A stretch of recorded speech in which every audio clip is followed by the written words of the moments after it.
ദൈവനാമത്തിന് മഹത്വം ഉണ്ടാകട്ടെ. ഈ സെപ്റ്റംബർ 1 സൺഡേ ഇങ്ങനെ ഒരു അവസരം തന്നതിന് അച്ഛനോട് ഉള്ള നന്ദി ഞാൻ ആദ്യം രേഖപ്പെടുത്തട്ടെ. ഇതിനാദ്യം അനുവാഞ്ചിയാണ് എൻ്റെ പേര് പറഞ്ഞത്. അപ്പോൾ അനുവാഞ്ചിയോടുള്ള നന്ദി ഞാൻ ആദ്യം പറയുന്നു. അപ്പോൾ അതായത് തിരുവാങ്കുളം ഇമ്മാനുവൽ മർത്തോമ പള്ളിയിൽ വരാൻ സാധിച്ചത് വലിയൊരു അനുഗ്രഹമായിട്ടാണ് ഞാൻ കരുതുന്നത്. അപ്പോൾ ഇന്നത്തെ വചന ധ്യാനത്തിന് ഞാൻ തിരഞ്ഞെടുത്തിരിക്കുന്ന ഭാഗം യോഹന്നാൻ എഴുതിയ സുവിശേഷം 4-ാം അധ്യായം 4 മുതൽ 31 വരെയുള്ള വാക്യങ്ങളാണ്. അപ്പം അതിലെ ഒരു കീ വേർഡ്, ഈ വെള്ളം കുടിക്കുന്നവന് എല്ലാം പിന്നെയും ദാഹിക്കും, ഞാൻ കൊടുക്കുന്ന വെള്ളം കുടിക്കുന്നവനോ ഒരു നാളും ദാഹിക്കുകയില്ല, ഞാൻ കൊടുക്കുന്ന വെള്ളം അവന് നിത്യജീവനിലേക്ക് പൊങ്ങി വരുന്ന നീരുറവയായി തീരും എന്ന് ഉത്തരം പറഞ്ഞു. നമുക്ക് പ്രാർത്ഥിക്കാം. ഒരു കൂട്ടായ്മയായിട്ട് ദൈവസന്നിധി ഈ ദേവാലയത്തിൽ ഒത്തുകൂടാൻ സാധിച്ചത് വലിയൊരു ദൈവത്തിന്റെ ദാനം, കൃപയായിട്ട് ഞങ്ങൾ കരുതുന്നു. ദൈവമായ കർത്താവെ, ഈ വചന ധ്യാനം ഇവിടെ ഇരിക്കുന്ന ഞങ്ങൾക്ക് ഏവർക്കും ഒരു അവേക്കനിങ് ആവണമേ, ഒരു self transformation. Help us to encounter you, help us to see Jesus. ഈ ഒരു വചന ധ്യാനത്തിലൂടെ സ്വയം നീതിയിലോ സെൽഫ് റൈറ്റസ്നെസ്സിലോ വിശ്വസിക്കാതെ ഞങ്ങളുടെ ബ്രോക്കൺനെസ്സും വൾണറബിലിറ്റീസും വീക്ക്നെസ്സും എല്ലാം യേശുവിലോട്ട് ഞങ്ങൾ സറണ്ടർ ചെയ്തു. ദൈവമേ, എല്ലാം ദൈവത്തിൻ്റെ ദാനമാകുന്നുവല്ലോ കർത്താവേ. എല്ലാം ദൈവത്തെ മഹത്വപ്പെടുത്തി എല്ലാത്തിനും ദൈവത്തിന് 1-ാം സ്ഥാനം കൊടുത്തുകൊണ്ട് help us to look to Jesus and run the race. ലോകത്തിലോട്ട് നോക്കാതെ യേശുവിലോട്ട് നോക്കി ജീവിക്കാൻ ഞങ്ങളെ അനുഗ്രഹിക്കണമേ. എല്ലാം യേശുവിൻ്റെ നാമത്തിൽ അപേക്ഷിക്കുന്നു, കൃപയോടെ കേൾക്കണമേ. ആമേൻ. അപ്പോൾ ഇന്ന് നിങ്ങളെല്ലാവരെയും കാണാൻ സാധിച്ചത് വലിയ ദൈവാനുഗ്രഹമായിട്ട് ഞാൻ കരുതുന്നു. അതിനോടൊപ്പം ഇന്ന് എനിക്ക് ഏറെ സന്തോഷം, എൻ്റെ ഈ ഒരു വചനത്തിൽ നിന്നുള്ള ഷെയറിങ് കേൾക്കാനായിട്ട് എൻ്റെ അച്ഛനും ഹസ്ബൻഡും ഒക്കെ വന്നിട്ടുണ്ട്. അതെനിക്ക് ഏറെ ഒരു ബ്ലെസ്സിംഗ് ആണ്. അപ്പോൾ ഇന്ന് നമ്മൾ ജീവിക്കുന്ന ഒരു ലോകം എന്ന് പറയുന്നത് അതിവേഗം പാഞ്ഞുകൊണ്ടിരിക്കുന്ന ഒരു ലോകത്തിലാണ് നമ്മൾ ജീവിക്കുന്നത്. സങ്കീർണമായിട്ടുള്ള ബന്ധങ്ങൾ, അല്ലേ? ഓരോ നിമിഷവും അടുത്ത സെക്കൻഡിൽ എന്ത് സംഭവിക്കും എന്നുള്ളത് പോലും പ്രെഡിക്റ്റ് ചെയ്യാൻ പറ്റാത്ത ഒരവസ്ഥ. അപ്പോൾ അതിലൊക്കെ ഇപ്പൊ ബഹിരാകാശം കീഴടങ്ങുന്നു. അതുപോലെ തന്നെ ഉയർന്ന കൊടുമുടികൾ, മൗണ്ട് എവറസ്റ്റ് പോലെ ഉയർന്ന കൊടുമുടികളിലോട്ടൊക്കെ യാത്ര ചെയ്യുകയും സഞ്ചരിക്കുകയും ചെയ്യുന്ന മനുഷ്യൻ നമ്മുടെ ഉള്ളിലോട്ട് ഒരു സെൽഫ് ജേർണി, ഉള്ളിലോട്ടുള്ള ഒരു യാത്രയ്ക്കായിട്ടാണ് ഇന്ന് ഈ പകൽക്കാലം ഞാൻ നിങ്ങളെ ഏവരെയും ക്ഷണിക്കുന്നത്. നമുക്ക് ഒരുമിച്ച് ഈ ഒരു ധ്യാനത്തിൽ പങ്കാളിയാകാം. അതായത് നമ്മൾ ചിന്തിക്കുകയാണെങ്കിൽ ഓരോ മനുഷ്യനും ഒരു കഥയാണ്, ശരിയല്ലേ? നമ്മൾ എല്ലാവരും ഒരു സ്റ്റോറിയാണ്. ഓരോ മനുഷ്യനും ഒരു ഓർമ്മയാണ്. ഈ ഭാഷ തന്നെ ഉണ്ടായത് എങ്ങനെയാണ്? കഥ പറഞ്ഞാണ് ഭാഷ ഉണ്ടായത്. നമ്മൾ മനുഷ്യര് ഓർമ്മകളിലാണ് ജീവിക്കുന്നത്. ഓർമ്മയും ഭാഷയും ഇല്ലെങ്കിൽ നമ്മൾ മനുഷ്യനില്ല. ഓർമ്മകളാണ് നമ്മളെ ജീവിപ്പിക്കാനുള്ള ഒരു പ്രചോദനം നൽകുന്നത്. അപ്പോൾ ഇന്ന് നമ്മൾ വേദപുസ്തകത്തിലോട്ട് നോക്കുകയാണെങ്കിൽ വേദപുസ്തക വനിതകൾ നമുക്കൊന്ന് അനലൈസ് ചെയ്യാം. അതായത് മെട്രിയാർക്സ്, വേദപുസ്തകത്തിലെ മെട്രിയാർക്സ് സാറ, റെബേക്ക, ലെയ, റാഹേൽ. അതുപോലെ തന്നെ യേശുക്രിസ്തുവിന്റെ വംശാവലി പട്ടികയിൽ ജിനിയോളജിയിലുള്ള സ്ത്രീകൾ താമാർ, ബത്ശേബ, റാഹാബ്, റൂത്ത്. ഇവരുടെയൊക്കെ ജീവിതം നോക്കുകയാണെങ്കിൽ നമുക്കറിയാം ഒരു കോമൺ ത്രെഡ്. അതായത് ഇവർക്കൊന്നും യാതൊരു രീതിയിലുള്ള അവകാശവാദം ഉന്നയിക്കാൻ ഉള്ള കഴിവ് ഇല്ലാത്ത സ്ത്രീകൾ. അതായത് അവർക്ക് എല്ലാവർക്കും കുറവുകൾ ഉണ്ടായിരുന്നു.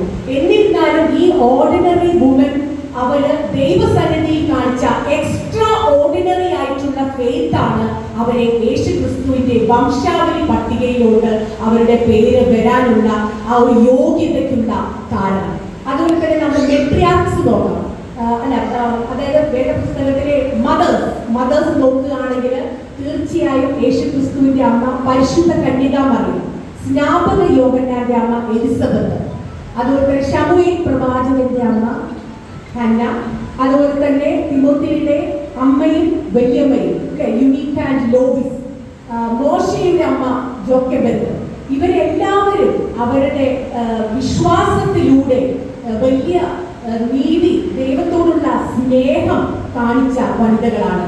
അതുപോലെ തന്നെ ന്യൂ ടെസ്റ്റമെന്റ് നോക്കുകയാണെങ്കിൽ പ്രിസ്കില്ല, ഇയോദ്യ, ലീഡിയ, ജൂനിയ, ഇവരെല്ലാവരും എക്സ്ട്രോർഡിനറി ഫെയ്ത്ത്. ഓൾഡ് ടെസ്റ്റമെന്റിൽ പിന്നെയും നമ്മൾ വരികയാണെങ്കിൽ അബിഗെയിൽ, എസ്തേർ, ഡെബോറ, ഇവരെല്ലാം തന്റെ ജീവിതത്തിലൂടെ ദൈവത്തോടുള്ള സ്നേഹം, വിവേകം, ഇതിലൂടെയൊക്കെ ദൈവത്തോടുള്ള സ്നേഹം കാണിച്ച വനിതകളാണ്.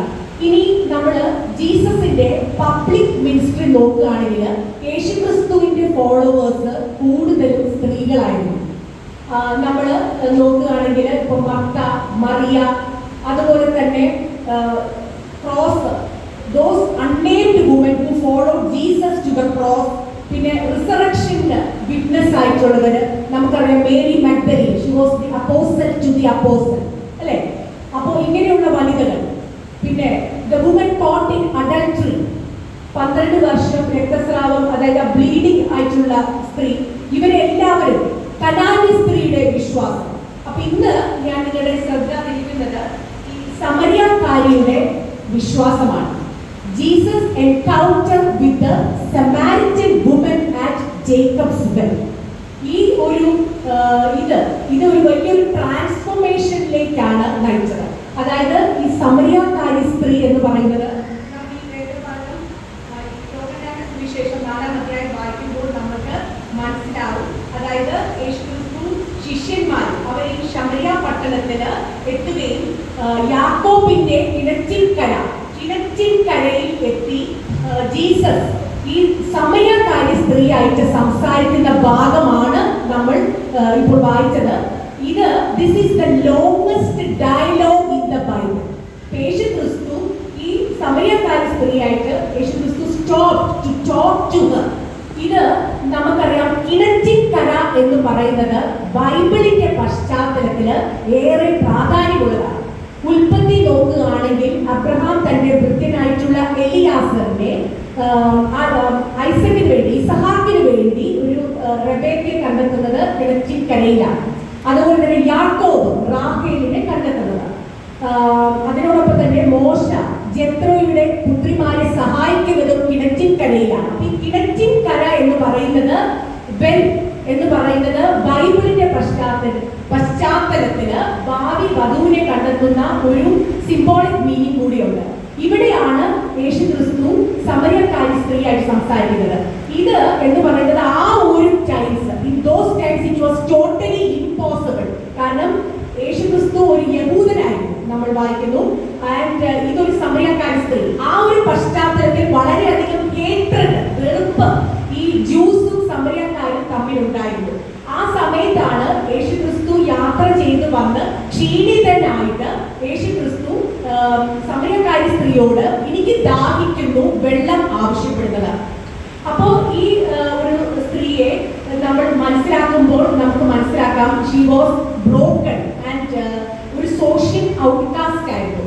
ഇത് തുടർന്നുള്ള സംഭാഷണം നമ്മൾ നോക്കുകയാണെങ്കിൽ ഇതിൽ പറയുന്നുണ്ട്, നീ ഇതിന് വെള്ളം ചോദിക്കുമ്പോൾ ഇതിന് നമുക്ക് മനസ്സിലാവുന്നു, നമുക്ക് ആചാരങ്ങളോടും അനുഷ്ഠാനങ്ങളോടുമാണ് നമുക്ക് പ്രാധാന്യം കൊടുക്കുന്നത്. അതായത് വിലയുള്ളത് നമ്മൾ ഉപേക്ഷിച്ചിട്ട് വിലയില്ലാത്തതിനെ കൈകൊണ്ട് നടക്കുന്ന ഒരു പശ്ചാത്തലത്തിലാണ് നമ്മൾ ഇപ്പോൾ നിൽക്കുന്നത്.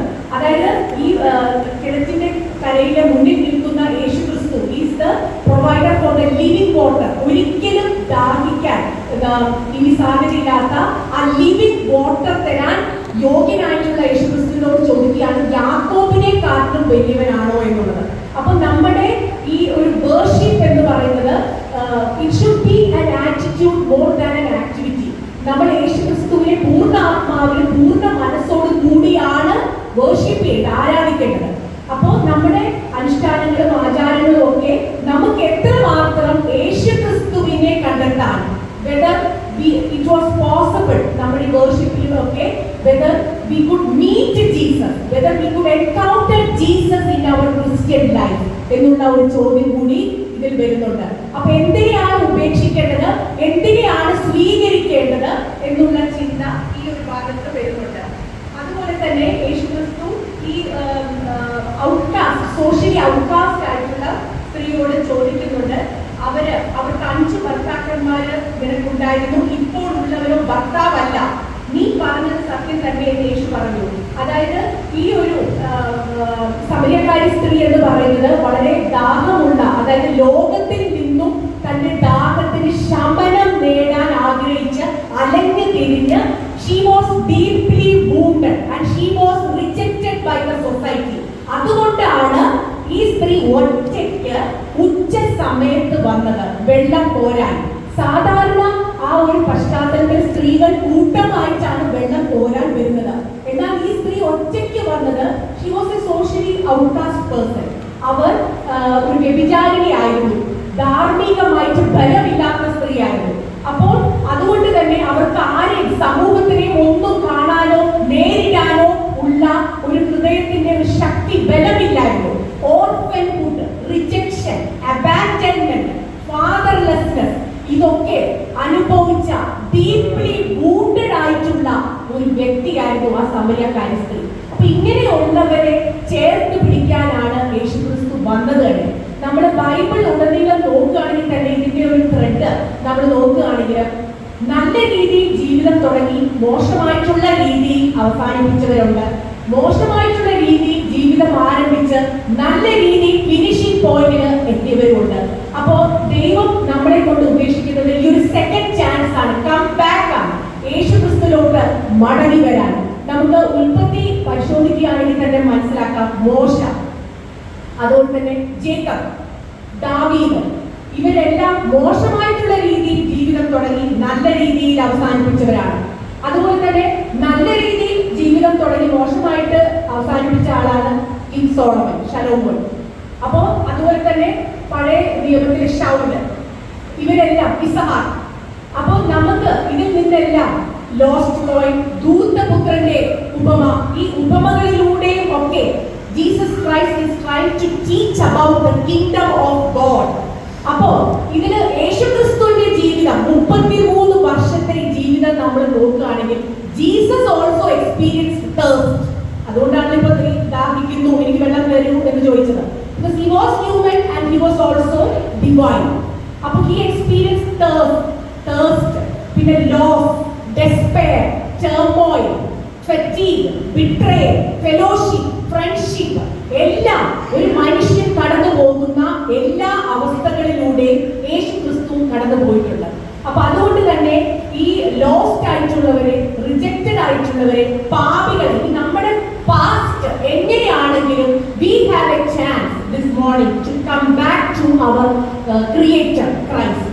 യേശുക്രിസ്തുവിലോട്ടുള്ള ഐഡന്റിറ്റി നമ്മൾ മറന്നു പോകാതെ ഈ ഒരു പകൽക്കാലം, നമുക്കറിയാം ഈ ഒരു സെപ്റ്റംബർ മാസം, കഴിഞ്ഞ ദിവസം ഞാൻ വായിക്കുമ്പോൾ ഓഗസ്റ്റ് 17 മലയാളം കലണ്ടർ അനുസരിച്ച് നോക്കുകയാണെങ്കിൽ നമ്മൾ പുതിയ നൂറ്റാണ്ടിലോട്ട് കാലുകുത്തി എന്നാണ് ഞാൻ വായിച്ചത്. 1201, 1201, 13-ാം നൂറ്റാണ്ടിലോട്ട് ഒരു കാലഘട്ടം തന്നെ, ഒരു നൂറ്റാണ്ട് തന്നെ കടന്നുപോയി. ദൈവം നമുക്ക് പിന്നെയും ഒരു ചാൻസ്, ഒരു അവസരം കൂടി തന്നിരിക്കുകയാണ്. ദൈവ സന്നിധിയിലേക്ക് മാപ്പ് പറഞ്ഞ് നമ്മുടെ തെറ്റുകൾ പശ്ചാത്തപിച്ച് അനുതാപത്തോടു കൂടി മടങ്ങി വരാൻ നമുക്ക് ഇതെല്ലാം ഒരു അവസരമാണ്. നമുക്ക് എല്ലാവർക്കും അറിയാം നമ്മൾ എങ്ങനെയാണ് ഈ ഭൂമിയിലോട്ട് നമ്മൾ എങ്ങനെയാണ് കടന്നു വന്നത്. അത് ഗൈനക്കോളജി ആണെങ്കിൽ എങ്ങനെയാണ്, തിയോളജി അല്ലാതെ നമ്മൾ തലകുത്തിയല്ലേ നമ്മൾ ഭൂമിയിലോട്ട് വരുന്നത്. മരിച്ചു പോകുമ്പോഴോ തല ചായച്ചു പോകുന്നു. അതിൻ്റെ ഇടയിൽ നമുക്കിങ്ങനെ തല ഉയർത്തി നിൽക്കാൻ സാധിക്കുന്നത് തീർച്ചയായിട്ടും ദൈവത്തിന്റെ കൃപ, ദാനം, ഹിസ് ഗ്രേസ്, മേഴ്സി, അത് മാത്രമാണ്. അതുപോലെ തന്നെ നമുക്ക് ഈ ദൈവത്തിനോടുള്ള സ്നേഹം നമുക്ക് മനസ്സിലാകുന്നത്, ദൈവം നമുക്ക് എന്ത് നൽകി അത് തിരിച്ചെടുക്കാനുള്ള എല്ലാ സ്വാതന്ത്ര്യവും ദൈവത്തിനുണ്ട്. അത് യോബിന്റെ പുസ്തകത്തിൽ വ്യക്തമായിട്ട് പറയുന്നത്, what is given can be taken back. അതുകൊണ്ട് തന്നെ നമുക്ക് ആർക്കും ഒന്നുകൊണ്ടും അഹങ്കരിക്കാനോ ഒന്നുമില്ല. എല്ലാ മഹത്വവും യോഗ്യതയും ദൈവത്തിന്. അപ്പൊ ഈ ഹ്യൂമിലിറ്റി, താഴ്മ, ഇതൊക്കെ ഉണ്ടെങ്കിൽ നമ്മളിപ്പോൾ നേരിടുന്ന അതിസങ്കീർണമായിട്ടുള്ള പ്രതിസന്ധികൾക്കും പ്രശ്നങ്ങൾക്കും പ്രതികൂലമായിട്ടുള്ള സാഹചര്യങ്ങൾക്കും ആദികൾക്കും വ്യാധികൾക്കും ഒക്കെ ഒരു ഉത്തരവായിരിക്കും. ഇപ്പൊ ഈ കഴിഞ്ഞ ദിവസം തന്നെ ഞാൻ നമ്മുടെ ബുക്കർ പ്രൈസ് ജേതാവായിട്ടുള്ള അരുന്ധതി റോയുടെ അവരുടെ അമ്മയെ കുറിച്ചുള്ള പുസ്തക പ്രകാശന ചടങ്ങിൽ പങ്കെടുക്കാനിടയായി. സെന്റ് തെരേസാസ് കോളേജിലെ മദർ മേരി ഹോളിലായിരുന്നു അരുന്ധതി റോയുടെ അമ്മ മേരി റോയ്. നമുക്കറിയാം, അവർ പള്ളിക്കൂടം സ്കൂളിന്റെ ഫൗണ്ടറാണ്. അതുപോലെ തന്നെ പെൺകുട്ടികളുടെ വിദ്യാഭ്യാസത്തിന് ഏറെ പ്രാധാന്യം കൊടുത്ത വളരെയധികം വിപ്ലവകരമായിട്ടുള്ള ചിന്താഗതികളും, അതുപോലെ തന്നെ ട്രാവൻകൂർ ക്രിസ്ത്യൻ സക്സഷൻ ആക്ടിൽ പിതൃസ്വത്തിന് മകൾക്കും തുല്യ അവകാശമുണ്ട് എന്ന സുപ്രീം കോടതി വിധി ഏറെ ചലഞ്ചോടുകൂടി കൊണ്ടുവന്ന ധീരയായിട്ടുള്ള ഫൈറ്റർ, ഡ്രീമർ, യോദ്ധാവാണ് ഈ മിസസ് മേരി റോയ്. അവര് സെപ്റ്റംബർ 1, 2022 മരിച്ചത്. അപ്പൊ അവരുടെ ഓർമ്മ കുറിപ്പ് പ്രകാശനം Mother Mary comes to me എന്ന പ്രകാശന വേളയിൽ ഞാൻ ആ പുസ്തകം വായിച്ചപ്പോൾ എനിക്ക് മനസ്സിലായത്, ഇതൊരു അമ്മയും മകളും തമ്മിലുള്ള കഥയല്ല, രണ്ട് സ്ത്രീകൾ തമ്മിലുള്ള കഥയാണ്. But it happen to be mother and daughter. അതായത് ഏറ്റവും ചെറുപ്പുലന്റ് ആയിട്ടുള്ള, ടുമൾട്ടസ് ആയിട്ടുള്ള, സങ്കീർണമായിട്ടുള്ള, കോംപ്ലിക്കേറ്റഡ് ആയിട്ടുള്ള ബന്ധമായിരുന്നു അവർ തമ്മിൽ. പക്ഷേ എന്നിരുന്നാലും അമ്മയെ ഏറെ ആരാധിക്കുകയും തന്നെ ഷേപ്പ് ആൻഡ് സ്കാർവ് ചെയ്തു. She was my shelter and stock. എല്ലാത്തിനും captivating and enthralling subject. താൻ ഒരു എഴുത്തുകാരി ആവാൻ കാരണം അമ്മയാണ് എന്നാണ് ഇതിൽ പറയുന്നത്. ഞാൻ നിങ്ങളോട് പറയാൻ ശ്രമിച്ചത്, നമ്മുടെ ജീവിത സാഹചര്യത്തിൽ നമ്മൾ കണ്ടുമുട്ടുന്ന പലരുടെയും ജീവിതം ഇതുപോലെ തന്നെ വെല്ലുവിളികൾ നിറഞ്ഞതായിരിക്കും. അപ്പൊ നമ്മുടെ മുന്നിലാണ് ആ ചോയ്സ് കിടക്കുന്നത്. നമുക്ക് എങ്ങനെ നമ്മുടെ ജീവിതം സ്വർഗമാക്കണോ നരകമാക്കണോ? ദൈവം നമുക്ക് എല്ലാ ടാലന്റും റിസോഴ്സസും അവസരങ്ങളും തന്നിട്ടുണ്ട്, സമയവും തന്നിട്ടുണ്ട്. അപ്പൊ നമ്മൾ അത് ദൈവത്തെ കുറ്റപ്പെടുത്തുകയും നിന്ദിക്കുകയും കംപ്ലൈന്റും ഒക്കെ പറയാതെ നന്ദിയുള്ള ഹൃദയത്തോടു കൂടി നമ്മൾ മറ്റുള്ളവർക്കും എല്ലാവർക്കും ഒരു അനുഗ്രഹമാവുകയും കുടുംബത്തെ, ബാക്കി നമ്മുടെ വീട്ടിലുള്ള എല്ലാവരെയും ചേർത്ത് പിടിക്കുകയും ചെയ്യുമ്പോൾ നമ്മുടെ ഈ ജീവിതത്തിലെ നടത്തം, വോക്ക് എന്ന് പറയുന്നത് അർത്ഥവത്താവും. ഇപ്പോൾ ഈ വേദപുസ്തകത്തിലെ വചനങ്ങളിലോട്ട് ഇനി നമ്മൾ മടങ്ങി വരികയാണെങ്കിൽ റൂത്തിന്റെ ജീവിതം ഒന്ന് എടുക്കുക. കാരണം റൂത്ത് എന്ന് പറയുന്നതും യേശുക്രിസ്തുവിന്റെ വംശാവലി പട്ടികയിലുള്ള ഒരു വനിതയാണ്. അപ്പോൾ റൂത്തിന്റെ ജീവിതം നമുക്കറിയാം, മുവാബ്യ വനിതയാണ്. എന്നിരുന്നാലും യേശുക്രിസ്തുവിന്റെ മുതുമുത്തശ്ശിയായാണ് റൂത്തിനെ പറയുന്നത്. കാരണം റൂത്ത് എടുത്ത എക്സ്ട്രാ ഓർഡിനറി ആയിട്ടുള്ള തീരുമാനം, കൺമുന്നിൽ കാണുന്ന അനുഗ്രഹങ്ങളെ അല്ല റൂത്ത് വിശ്വസിച്ചത്. ദീർഘമായിട്ട്, അതായത് ഫെയ്ത്ത് അങ്ങനെയാണല്ലോ പറയുന്നത്, ദീർഘമായിട്ട് ലോങ് ആയിട്ടുള്ള എന്താണ് ഹാപ്പിനെസ് ആൻഡ് മീനിങ് നൽകുന്നത്, ആ ഒരു ചോയ്സ്, ആ ഒരു ഡിസിഷൻ, അതായത് അമ്മായിയമ്മയുടെ കൂടെ ഉള്ള യാത്ര, നവമി ആയിട്ടുള്ള ഒരുമിച്ചുള്ള പോകാൻ തയ്യാറായിട്ടുള്ള റൂത്തിനെയാണ് പിന്നീട് യേശുക്രിസ്തുവിന്റെ വംശാവലി പട്ടികയിൽ ചേർക്കപ്പെട്ടതായിട്ട് നമ്മൾ മനസ്സിലാക്കുന്നത്. അതുപോലെ തന്നെ റൂത്തിന്റെ കൂടെയുള്ള മറ്റേ വനിത ഓർഫ, അങ്ങനെ ആ ഒരു ചരിത്രത്തിലോട്ട് മാഞ്ഞുപോയി, പിന്നെ എവിടെയും രേഖപ്പെടുത്തുന്നില്ല. അതുകൊണ്ട് തന്നെ നമ്മുടെ കൺമുന്നിൽ കാണുന്ന സന്തോഷങ്ങളല്ലാതെ കാണാത്ത സന്തോഷങ്ങൾ നമ്മൾ കാണുകയും മനസ്സിലാക്കുകയും ചെയ്യണമെങ്കിൽ അതിന് അഗാധമായിട്ടുള്ള ദൈവിക ബന്ധമാണ് വേണ്ടത്. കാരണം നമുക്ക് എല്ലാവർക്കും അറിയാം, നമ്മൾ എല്ലാവരും കടന്നു പോകും. അപ്പോൾ ഇതിന് യേശുക്രിസ്തുവിന്റെ ജീവിതം തന്നെ നോക്കുകയാണെങ്കിൽ, ഞാൻ പറഞ്ഞു, apart from the fact that he was born of a woman, most of the followers of Jesus Christ were woman, അല്ലേ? അപ്പോൾ അതുകൊണ്ട് തന്നെ സ്ത്രീകളോട് ഏറ്റവും കൂടുതൽ അനുകമ്പയോടും കമ്പാഷനോടും കൂടി സംസാരിക്കുകയും പെരുമാറുകയും ചെയ്ത ഒരു വ്യക്തിയായിരുന്നു യേശുക്രിസ്തു. യേശുക്രിസ്തുവിന്റെ ജീവിതത്തിലൂടെ നമ്മൾ മനസ്സിലാക്കേണ്ടത് ഡിസൈപ്പിൾഷിപ്പാണ്.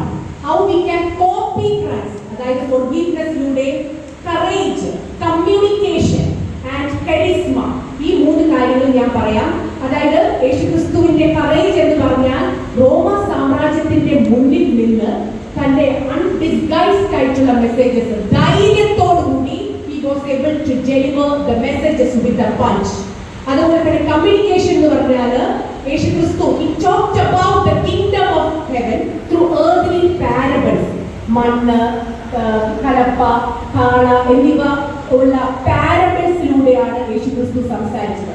ഒരു തവണ യേശുക്രിസ്തുവിനെ കണ്ട കണ്ടവർ പിന്നെയും പിന്നെയും കാണാനായിട്ട് ആഗ്രഹിച്ചു. ഇപ്പൊ സെർവന്റ് ലീഡർഷിപ്പിന്റെ ഇനോഗ്രേഷനും അതിന്റെ റോൾ മോഡലുമായിട്ട് നമ്മൾ മനസ്സിലാക്കുന്ന ഒരു വ്യക്തി ജീസസ് ക്രൈസ്റ്റ് ആണ്. കാരണം തന്റെ ശിഷ്യരുടെ വരെ കാൽപാദം കഴുകിയ ഒരു വ്യക്തിയാണ്. ഇപ്പൊ ഞാൻ നേരത്തെ പറഞ്ഞതുപോലെ ഓരോ മനുഷ്യനും ഒരു കഥയാണ്. അതുപോലെ തന്നെ കഥ പറഞ്ഞാണ് ഭാഷയുണ്ടായത്. ഓരോ മനുഷ്യനും ഒരു ഓർമ്മയാണ്. ആ ഓർമ്മയും ഭാഷയും ഇല്ലെങ്കിൽ മനുഷ്യനില്ല. അപ്പോൾ നമ്മളും ഇനി കാലത്തിന്റെ ആ ഒരു യവനികയിൽ നമ്മളും പിന്മാറ്റപ്പെടും.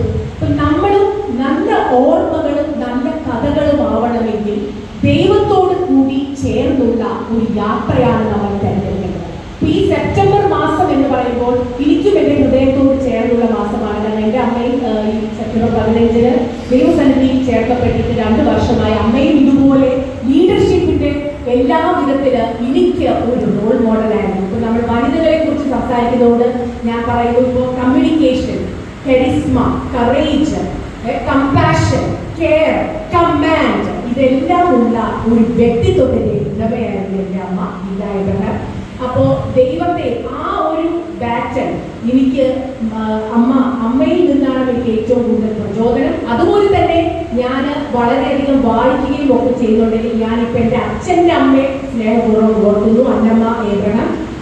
എൻ്റെ അമ്മച്ചിയുടെ കാലഘട്ടത്തിൽ റീഡേഴ്സ് ഡൈജസ്റ്റ് ഒക്കെ വളരെ ഉത്സാഹത്തോടു കൂടി വായിക്കുകയും വിംബിൾഡനും ടെന്നീസും ഒക്കെ ഏറെ ആവേശത്തോടുകൂടി കണ്ടിരുന്ന ഒരു വല്യമ്മയായിരുന്നു. അപ്പൊ ഇത് തന്നെയാണ് എൻ്റെ വ്യക്തിത്വത്തെയും ഷേപ്പ് ചെയ്തത്. ഇപ്പൊ എൻ്റെ ജീവിത യാത്രയിൽ ഞാൻ കണ്ടുമുട്ടിയ ഓരോ വനിതയും, ഇപ്പൊ എൻ്റെ അച്ഛൻ്റെ പെങ്ങള് മേരിക്കുട്ടി ആന്റി, എല്ലാവരും, എൻ്റെ ഹസ്ബൻഡിന്റെ സൈഡിലെ എൻ്റെ മദറിലോ, എല്ലാവർക്കും അവരുടേതായിട്ടുള്ള സ്ട്രെങ്ത് ഞാൻ കാണുന്നു. എല്ലാവർക്കും ദൈവം സ്ട്രെങ്ത് കൊടുത്തിട്ടുണ്ട്. അത് സെലിബ്രേറ്റ് ചെയ്യുമ്പോൾ മാത്രമാണ് നമ്മൾ വനിതകളുടെ ഒരു വനിതയാവുന്നത്. കാരണം നമ്മൾ ഓരോ നിമിഷവും നമ്മൾ ചിന്തിക്കുകയാണെങ്കിൽ, നമ്മൾ വനിതകൾ, സ്ത്രീകൾ ഒരുമിച്ച് നിൽക്കുകയാണെങ്കിൽ കുടുംബത്തിന്റെ ഐക്യത്തിനും ഭദ്രതയ്ക്കും അതുപോലെ തന്നെ കുടുംബ ബന്ധങ്ങൾ തകരാതിരിക്കാനും ഒക്കെ ആയിട്ട് നമ്മൾ സ്ത്രീകൾ ഒറ്റക്കെട്ടായിട്ട് ഒരുമിച്ച് പ്രവർത്തിക്കുകയാണെങ്കിൽ ഇമ്പോസിബിൾ ആയിട്ട് ഒന്നുമില്ല. ഇപ്പൊ നമുക്ക് ഈ ഒരു പ്രഭാതത്തിൽ ദൈവസന്നിധിയിൽ ഈ സമരക്കാരി സ്ത്രീക്കുണ്ടായ transformation, she was a social outcast and a sinner, but she became transformed after the encounter with Jesus and she became a bold evangelist. Jesus is the Messiah എന്ന് ദൈവം പ്രൊക്ലെയിം ചെയ്തത് ഈ സമരക്കാരി സ്ത്രീയോട്. നിൽക്കുന്ന യേശു എന്ന സമരക്കാരി സ്ത്രീയോട് ചോദിച്ചതുപോലെ ആചാരങ്ങളെക്കാട്ടിലും അനുഷ്ഠാനങ്ങളെക്കാട്ടിലും നമ്മുടെ മുന്നിൽ നിൽക്കുന്ന യേശു ക്രിസ്തുവിനെ let us look at Christ. And ഈ ഒരു പ്രഭാതത്തിൽ നമ്മുടെ ബ്രോക്കൺനെസ്, വീക്ക്നെസ്, വൾനറബിലിറ്റീസ് ഇതെല്ലാം നമ്മൾക്ക് ദൈവസന്നിധിയിൽ തുറന്നു പറഞ്ഞ് we can receive his blessings. കാരണം only God is the healer and the restorer. He is the Messiah.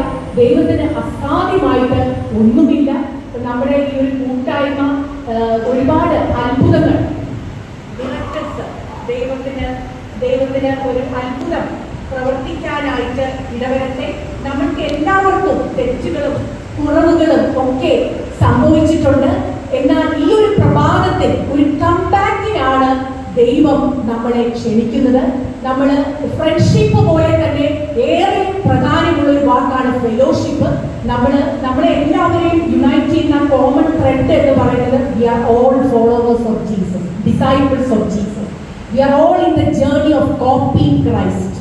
അപ്പോൾ നമ്മുടെ മുന്നിലെ വേദപുസ്തക വനിതകൾ, അവർ മെട്രിയാർക്സ്, ദ മദേഴ്സ്, അതുപോലെ തന്നെ ന്യൂ ടെസ്റ്റമെന്റ് വനിതകള്, ഇവരിലൂടെ എക്സ്ട്രോർഡിനറി ഫെയ്ത്ത് കാണിച്ച വനിതകള്, ഇവരിലൂടെയൊക്കെ യേശു ക്രിസ്തുവിന്റെ ആ ഒരു സ്നേഹവും ദൈവത്തിന് അസാധ്യമായിട്ട് ഒന്നുമില്ല ആ ഒരു ഗ്രേസും നമുക്ക് ഉൾക്കൊണ്ടുകൊണ്ട് നമ്മുടെ ഈ ജീവിത യാത്ര യേശു ക്രിസ്തുവിലോട്ട് നോക്കി നമുക്ക് അർത്ഥവത്തായിട്ട് മുന്നോട്ട് പോകാം.